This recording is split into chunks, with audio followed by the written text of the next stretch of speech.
একটা ফাঁসির আসামিকেও তো আপনারা সুযোগ দেওয়া হয়, তো এখন তো সুযোগই দিল না।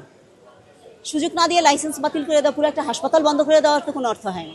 পেশেন্ট, আমার হাজবেন্ড এখানে 1.5 বছর ধরে ডায়ালিসিস নিচ্ছে। এখন আজকে ওনার ডায়ালিসিস ছিল, আজকে বাসায় উনি খারাপই হয়ে গেছে। হ্যাঁ, প্রচন্ড খারাপ হয়ে গেছে। এখন খারাপ রুগী রেখেই আমি আসছি, খারাপ রুগীটা রেখেই আসছি। এখন ডায়ালিসিস ইউনিটটা অন্ততপক্ষে ডায়ালিসিস ইউনিটটা আজকের মধ্যেই খুলে দেওয়া হোক, মানে ডিজি স্যার যেভাবেই পারে আজকের মধ্যে যাতে ডায়ালিসিস ইউনিটটা খোলা হয়। পেশেন্টগুলো খুব অসুস্থ হয়ে যেতেছে। না, এটা হঠাৎ সিদ্ধান্তটা নেওয়াটা আসলে উনি কিভাবে নিচ্ছে সেটা তো ওনার ব্যক্তিগত ওপিনিয়নের মধ্যে পড়ে না। একটা দেশের একটা হাসপাতাল হুট করে তার বন্ধ হয়ে যেতে পারে না, হুট করে তার বন্ধ হয়ে যেতে পারে না, লাইসেন্স বাতিল হতে পারে না। এটার জন্য তো আগে থেকে ওনারা পানিশমেন্টের তো ব্যবস্থা অন্যরকমও থাকতে পারে।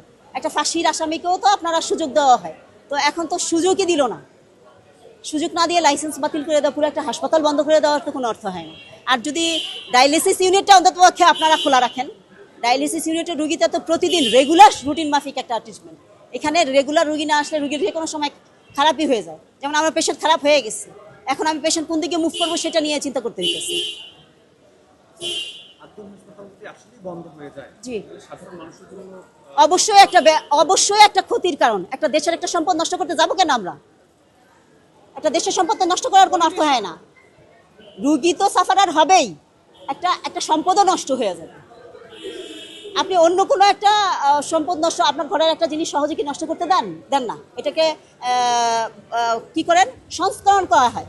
মানে একটা নষ্ট হয়ে গেলে এটা রিপেয়ার করার একটা রাস্তা হয়। যদি আপনার কাছে মনে হয় যে ত্রুটি হইতেছে, ত্রুটির জায়গাগুলো আপনার ইন্ডিকেশন করেন, ওই ত্রুটির জায়গাগুলোকে আপনি কিভাবে ডেভেলপ করতে পারেন ওইটা একটু দেখায় দেন, যে হ্যাঁ এই জায়গাগুলো আপনার ল্যাক আছে, এই জায়গায় ইমপ্রুভ হওয়ার দরকার।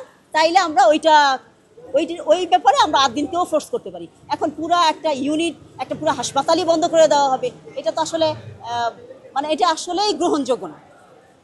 দেশে অনেক নামি দামি হাসপাতাল থাকার পরেও 8 দিনেই কেন আসছে? ভাই, এখানে ব্যয়টা অনেক কম।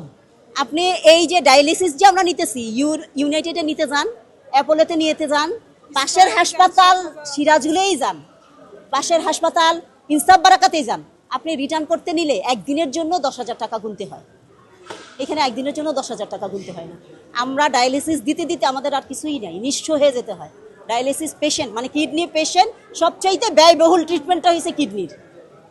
এখন কিডনি পেশেন্টদেরকে আপনারা যদি মানে ওনার হায়াত থাকতে যদি মাইরা ফেলতে চান তাহলে কিছু করার নেই। এখন একটা ভুল তো হইতেই পারে ভাই, 6টা বাচ্চা যে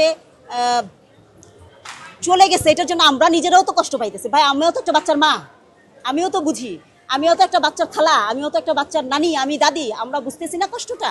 আমরা বুঝতেছি, ওনাদের কষ্টের সাথে আমরাও কষ্ট পাচ্ছি, আমরাও মর্মাহত। কিন্তু এই একটা ইস্যুকে ধরে একটা হাসপাতাল বন্ধ হয়ে যায় না। এর চাইতে অনেক অনেক অরাজকতা হাসপাতালে হইতেছে, কিন্তু এই একটা ইস্যু আপনি খোঁচায় এটাকে বড় করার কোনো অর্থই হয় না।